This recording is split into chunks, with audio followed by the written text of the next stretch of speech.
Bila bulan suci kembali bersinar, hati yang jauh mula mencari arah.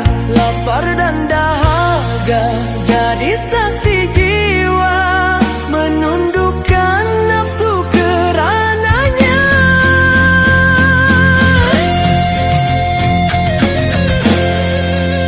Fajar menyapa dengan nama Tuhan, niat terbit di dalam keikhlasan.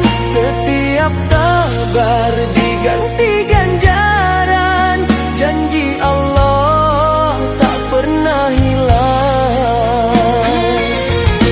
Di sepertiga malam ku bersujud, memohon ampun atas dosa lalu.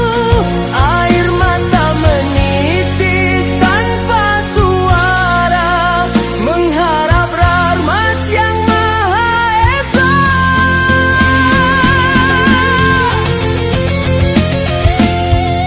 Ramadan bulan penuh keberkatan, pintu surga dibuka luas. Doa hamba takkan terhijab, kasih Allah begitu dekat. Ramadan cahaya penghapus dosa, malam lebih baik dari 1000 bulan. Ku cari redho dalam sujudku, agar hati pulang kepada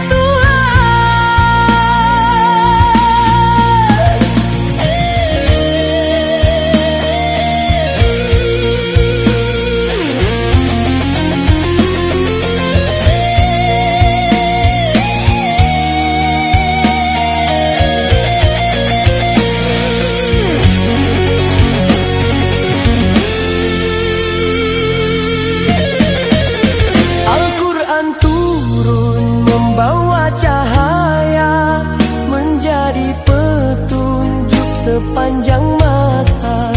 Setiap ayat menenangkan jiwa,